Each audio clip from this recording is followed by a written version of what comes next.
Hey guys, I want to welcome you back to another episode of Pistons Talk podcast presented by FanDuel. Hope you guys are having a great Thursday so far. In today's episode, what we'll be discussing is there are more dominoes falling with this Isaiah Stewart trade. Obviously, we were very underwhelmed that it was a salary dump to the Memphis Grizzlies and the second round picks that we're getting back. But Brian Windhorst last night said something very interesting, and we're going to be talking about Kawhi Leonard. Also pulled some audio from what he was talking about on Get Up on ESPN this morning, so we'll be listening to that. And there is a free agent target that is off the market. He has verbally agreed to sign back with his team. So we'll be getting into that and what that means for the Pistons as another target that they were interested in going after is off the board. So let's get straight into today's episode. And please let me know if you guys do like these short, 15, 20-minute podcasts throughout the week. Wanted to try something new with you guys rather than just have like a guest and then we do like these huge hour and a half, 2-hour podcasts. But if you guys didn't see, there has been a lot of chatter about the Detroit Pistons and Kawhi Leonard. Now, we talked about this last month, and I'm pretty sure the same opinions from you guys are the same. You don't really want Kawhi Leonard, final year of a deal, captain of load management. He don't know how many games he's going to play, even though he did play 65 games last season. I get it. There was a piece over at The Athletic, and I want to give Hunter Patterson a shout out because someone had asked him about this in one of his articles, that he had heard the conversation with possibly trading for a Kawhi Leonard would start at either an Ausar Thompson or a Jalen Duren. I don't know if that framework would still kind of be like what the Clippers would ask for, but those are two players that I think a lot of you guys really value, especially Ausar Thompson. I think a lot of you guys are kind of like 50-50 on Jalen Duren. I see some of you guys still want to, extend him, give him the contract. 22, he's young. We understand that. We get that. But I also see the other side of Pistons fans not really in love with, locking down and paying a center over $200 million over the next 5 seasons. So, I get it. I welcome all opinions on this podcast. But if that's the framework for Kawhi Leonard, it'll be interesting. That's all I'll say. But this is what Brian Windhorst had to say after the Isaiah Stewart trade. And it says, quote, "What if they go big game hunting? What if they go check on the availability of Kawhi Leonard?" Now, this is what I will say about Brian Windhorst. Brian Windhorst isn't just like one of those guys on First Take on ESPN that just blurts out a random name. He's saying Kawhi Leonard because he's probably heard in conversations or just circles with national media members that he does, talk to, that, the Pistons are really looking to make a splash. They are ready to build around Cade Cunningham. Only took them 5 years, but they are ready to get Cade a number 2 or a 1A to 1B, a Batman to his Robin, right?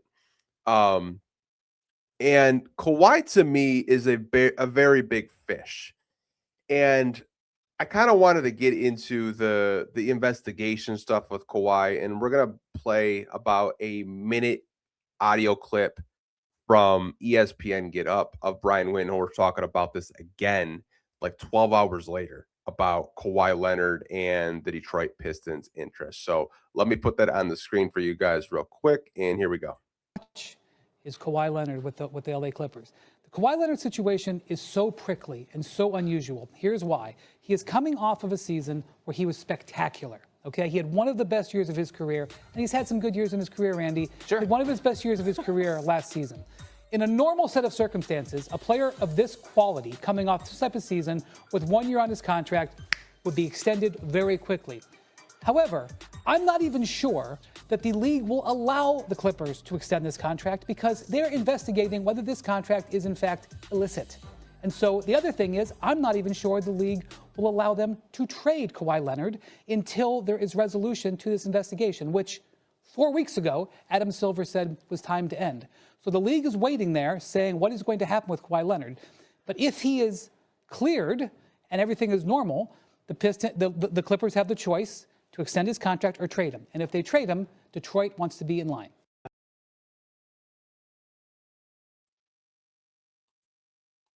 So there's a lot to unravel with what Brian said. I want to start with the investigation stuff. Now, there is possible cap circumvention going on between the owner of the Clippers, Steve Ballmer, Kawhi Leonard, Kawhi Leonard's uncle, Dennis, of giving him a contract illegally. And that's why they're investigating. That's what Brian kind of said. Like, the reason why Kawhi possibly isn't even extended is because the league is still kind of investigating to see if the Clippers actually did do something that they weren't supposed to with the aspirations company that invested money into the Clippers. And if you guys want to go down the rabbit hole, Pablo Torre, find out, excuse me, has been all over this on his YouTube channel with the Kawhi Leonard aspirations cap circumvention. So that's what Brian's talking about. The league is still investigating to see if the Clippers are guilty or they're innocent. That's one.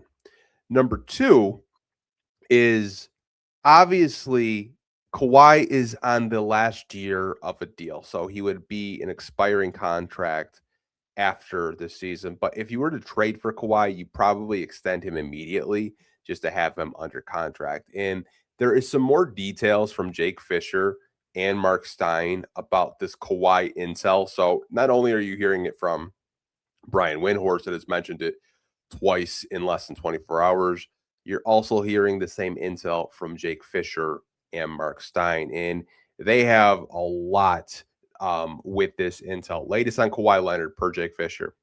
Clippers are determined to keep Kawhi, and his first choice is to remain with the team. Okay. Raptors have genuine interest should Leonard become available. Kawhi wouldn't have interest in signing an extension with the Pistons or the Heat if they traded for him, would only considering signing an extension with the Raptors or Spurs if traded.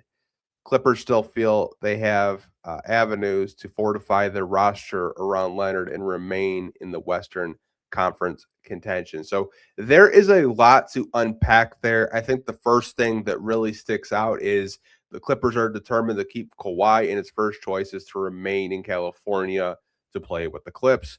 The only teams that he would consider signing an extension for would be the Toronto Raptors, where he won a championship, which is kind of surprising that he would actually want to go back there after he dipped to go play for the Clippers, or the San Antonio Spurs, another team that he won a championship with. I don't even know if the San Antonio Spurs would want a Kawhi Leonard, but it's kind of interesting that the Spurs were mentioned.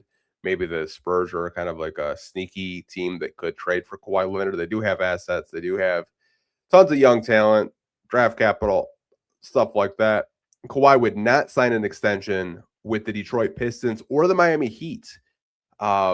Two teams that I've actually heard talking to people in private that the Heat were going to be players for Kawhi if they could not land Giannis. I don't know if there's still interest there, but never doubt Pat Riley.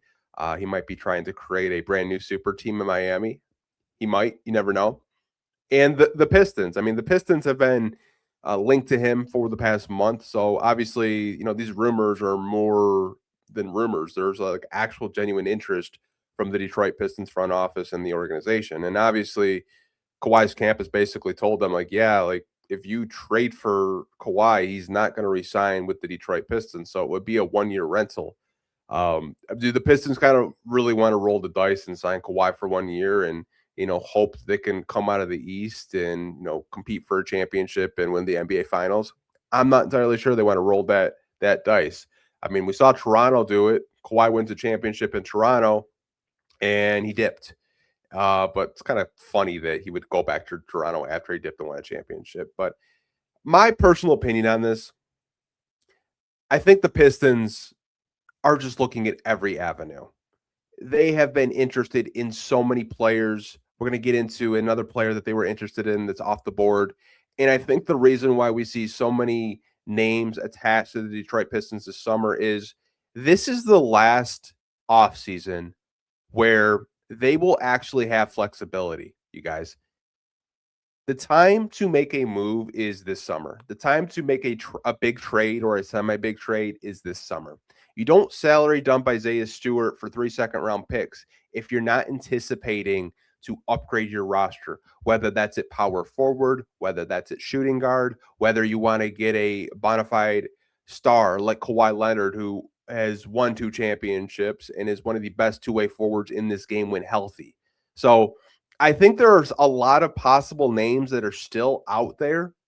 And uh, to me, if I did have to just take a guess, I think they would probably go for the big swing versus we talked about the Norm Powell stuff yesterday. Like if you're trading Isaiah Stewart just to, go get Norm Powell in free agency and extend Jalen Duren and maybe bring in a couple like cost effective vets, then to me, like the trade for Isaiah Stewart was very underwhelming and not successful. You only make a trade for Isaiah Stewart if you feel that there's a pretty good chance that you're able to swing for a player that can pair next to Cade. Brian Windhorst said a scoring guard or a scoring forward to pair next to Cade that can alleviate some of the pressure off of him. Because obviously, when we watch these playoffs, you guys, I think the one thing that we could all agree with is we know Cade Cunningham is that guy. We know Cade Cunningham is the franchise leader of this organization. And we know he's going to be a multiple time All-Star in MVP voting conversations each and every year. One of the best point guards, not only in the East, but in the NBA. Now is the time to pair him with a second option to take some stress off of him. I mean, we watched the Cleveland Cavaliers series where he looked absolutely gassed in game 7. The whole team looked gassed. If Cade had more of a secondary option next to him to take some pressure off of him, I think you could talk about the Pistons as an Eastern Conference Finals favorite. It just really depends which avenue they're taking and which big star that they're trying to go acquire. I don't take the Kawhi news lightly. I think there is a lot of chatter with it. I think the smoke is real with the interest level from the Pistons end. Again, you don't make the Stewart trade unless you're anticipating of taking on a bigger salary. But that's just my take on the Kawhi Leonard situation. We have one more player we're going to be talking about. And there was a really big trade today. Minnesota decided we're going to cash in. We called Dallas about Kyrie Irving. They said, listen, appreciate it, but we want Kyrie Irving to be a mentor for Cooper Flag. He's off the market right now. Minnesota wasn't going to wait till the trading deadline. They just traded Julius Randle. And today, they traded for LaMelo Ball. They sent Naz Reid and some stuff and multiple first-round picks. And with that, there was a domino effect with a free agent target that the Detroit Pistons wanted to go get, and that was Coby White. Now Coby White is off the board for the Detroit Pistons, and this comes from Shams Charania. It says free agent Coby White intends to sign a 3-year, $74 million contract deal to return to the Charlotte Hornets, sources tell ESPN. White has a major priority for the Hornets and now steps into their new starting role in the backcourt. So that was another name that we had talked about last week with Sean from a Mark Stein report, that the couple of names that Jake Fisher and Mark Stein had heard that were linked to the Pistons were one Zach LaVine, Coby White, and Isaiah Joe. Now, Coby White makes sense because he checks the box of that scoring guard. He's not the most expensive, like 3 years, $74 million. That's not really a lot. Like what is that? Like $25 million a year. That's not crazy. But I was very shocked by the Charlotte Hornets looking to trade LaMelo Ball. But I think what they're banking on is Anthony Edwards is not going to be in Minnesota. And if that's the case, those draft picks that they're getting could possibly turn into lottery picks. So who knows? But they have a new backcourt in Minnesota with LaMelo Ball and Anthony Edwards. Obviously, I was going to say New Orleans. Charlotte gets Naz Reid, who's a power forward that I think a lot of us like. I don't know if Charlotte's going to hold on to Naz Reid. They have an interesting front court. They drafted Hannes Steinbeck. They have Moussa Diabate, Brandon Miller. They're shopping Miles Bridges, Con Knippel, outstanding rookie from last year, Ryan Kalkbrenner. Charlotte is a very interesting team. Looks like they're kind of going like full youth movement. Kind of reminds me a lot of what Atlanta did um, when they had Trae Young, and they went out and signed Nickeil Alexander-Walker last free agency, and they got a lot of length and athleticism. I think that's what you're starting to see from Charlotte as well. Kind of building around youth and building around guys that you feel that are a little bit more coachable in a sense. Not to say that LaMelo's uncoachable, but there was multiple times where Charles Lee was just like having him on the bench because he just couldn't do it. So Charlotte is a team that is probably going to be in the playoff on it too, but Coby White is off the board now for the Detroit Pistons. So the only two players that are left from that initial report are Isaiah Joe, which would be a cost-effective 3-and-D wing. Don't know where OKC's at on that. They have a lot of players that I think we're looking at. We're looking at not only Isaiah Joe, but Cason Wallace. Is he happy with his role in OKC? He had mentioned that, he liked playing as much as he did in the playoffs. Is Cason Wallace an option for the Pistons? Lou Dort is on a team option. Do the Pistons want to just bolster their defense with a Lou Dort and Ausar Thompson, just cause havoc? I don't know. Lou Dort just seems like an ultimate Piston, but I think we can all agree that they need more consistent scoring like Lou Dort, but like it would just be prison ball with Ausar Thompson and Lou Dort defensively. Like we'd get all the technical fouls, 100%. Excuse me. And then the Zach LaVine stuff, like Sacramento is a intriguing team from a rebuilding standpoint because they just drafted their new franchise guard in Darius Acuff. They drafted Maxine Renault last year, who was a really good stretch five. They have young pieces on their roster. Zach LaVine, to me, is a negative asset for Sacramento right now. He's a negative asset because of the final year of a contract, and he hasn't really contributed to a lot of winning throughout his career. So I think if you're Detroit, I don't know what the asking price would be from Scott Perry in Sacramento.